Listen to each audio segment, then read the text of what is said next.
মানুষের সবথেকে বড় পুঁজি কি, তার সবথেকে বড় শক্তি কি? আমি যখন এই প্রশ্নটা করি তখন কিছু মানুষ বলেন মানুষের বল, তার ধন, তার জ্ঞান, তার বন্ধু, এরাই মানুষের শক্তি। তারপর আমি জিজ্ঞেস করি মানুষের সবথেকে বড় দুর্বলতা কি? তখন তারা আমাকে বলেন সেই বল, জ্ঞান, মিত্র, এই সব কিছু হারিয়ে ফেলার ভয়। এই সংসারে এমন একটা আবেগ রয়েছে যা আপনার সবথেকে বড় শক্তিও হয়ে উঠতে পারে, আবার সবথেকে বড় দুর্বলতাও হয়ে উঠতে পারে। আর এই আবেগের নাম হলো বিশ্বাস।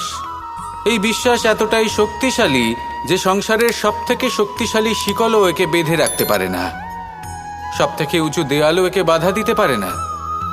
এই শক্তিশালী বিশ্বাস আপনার কাছে কখন ঘাতক প্রমাণিত হতে পারে? যখন আপনি অন্যের উপর আস্থা রাখেন এবং এতটাই বিশ্বাস করেন যে আপনি নিজেকে হীনমন্য করে তোলেন। আপনার জীবন শুধুই অন্যের উপর ভরসা করে নির্ভরশীল হয়ে পড়ে। বিশ্বাস অবশ্যই করুন, কিন্তু সর্বপ্রথম নিজের উপর আস্থা রাখুন। তবেই এই বিশ্বাস আপনার শক্তির বৃদ্ধি ঘটাবে। তখন এই বিশ্বাস আপনাকে বল, সম্পত্তি, জ্ঞান, বন্ধু সব কিছুই অর্জন করতে সাহায্য করবে। দেখুন, যখন কোনো ব্যক্তি পড়ে যান তখন আপনি সেই ব্যক্তিকে তখনই তুলতে পারবেন যখন সেই ব্যক্তি নিজে উঠে দাঁড়াতে সক্ষম।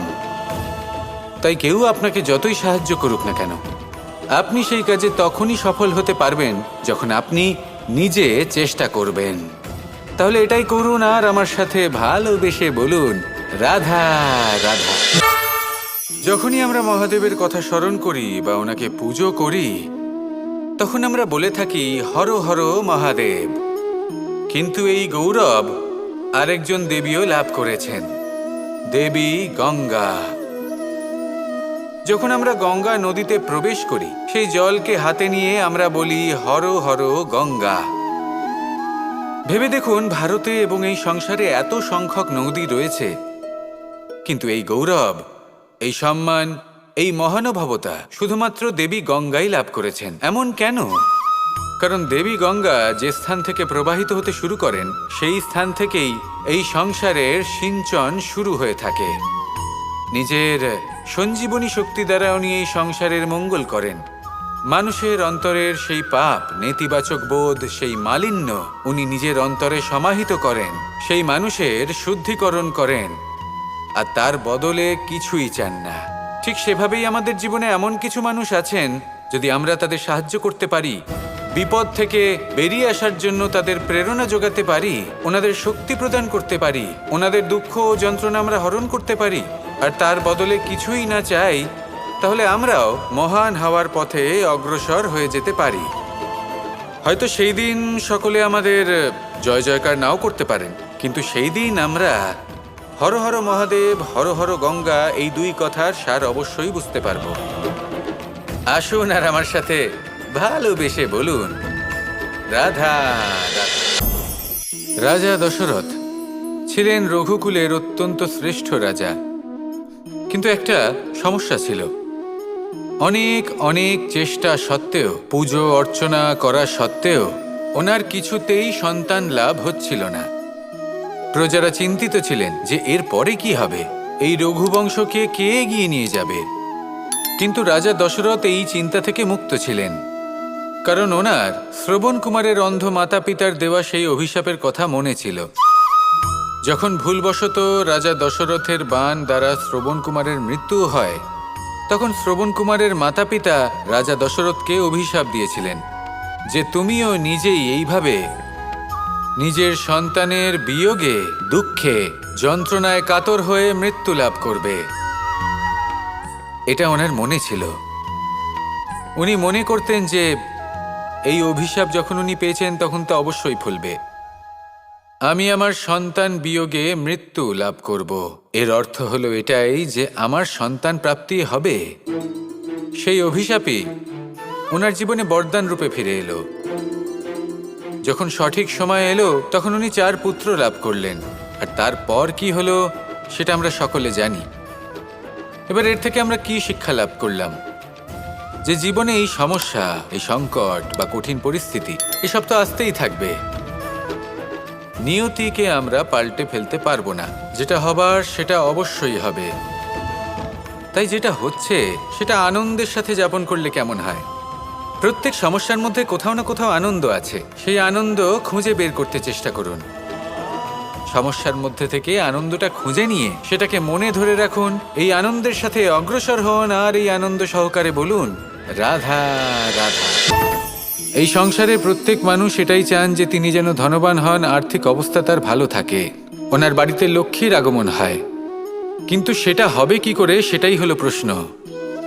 কেউ বলেন যে যদি পরিশ্রম করো তাহলে ধন অর্জন সম্ভব, কেউ বলেন যে যদি বিদ্যা লাভ হয় তবেই ধন অর্জন সম্ভব, কেউ বলেন যে যদি বলশালী হও তবেই সম্পন্ন থাকবে। ভালো কথা, যদি তাই হয়ে থাকে তবে দিনমজুর সারা দিন পরিশ্রম করেন, তিনি কেন ধনী হন না? অনেকজন বিদ্বান মানুষ আছেন এই সংসারে, তাঁরা কেন ধনবান হন না? অনেক সংখ্যক বলশালী ব্যক্তি আছেন, তাদের কাছে ধন নেই কেন? তাদের কেন ধনের অভাব হয়? আবার এমনও কিছু মানুষ আছেন যারা পরিশ্রম করেন, তারা দিনমজুর, কিন্তু তারা ধন অর্জন করতে পারেন। কিছু বিদ্বান ব্যক্তি আছেন যাদের কাছে অধিক মাত্রায় ধন রয়েছে। কয়েকজন বলশালী ব্যক্তি রয়েছেন যাদের কাছে ধনের কোনো অভাব নেই। এমন কেন হয় কিছু মানুষ এটা অর্জন করতে পারেন কিন্তু সবাই নয়? এমন কেন হয়? কারণ লক্ষ্মীকে নিজের গৃহে আমন্ত্রণ করার জন্য সবথেকে বেশি গুরুত্বপূর্ণ বিষয় হলো আপনার কর্ম। সৎকর্ম করতে থাকুন, পুণ্য করুন, তবেই গৃহে লক্ষ্মীর আগমন হবে।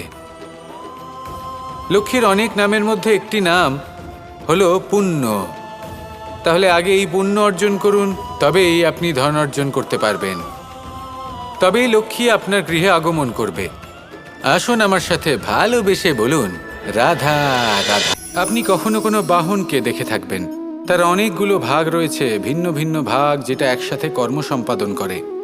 তা সে চাকা হোক বা যন্ত্র হোক বা সেই বাহন নিয়ন্ত্রণকারী ব্যক্তি আদি ইত্যাদি। সবাই নিজের ক্ষমতা অনুসারে, নিজের স্বভাব অনুসারে নিজের কর্ম করেন। কিন্তু যখন কথা ওঠে বাহনের অগ্রসর হওয়ার, পথ চলার, তখন তার মূল অর্থ যেটা আমরা বুঝি সেটা হলো চাকা। এবার এমন ঠিক কেন হয়?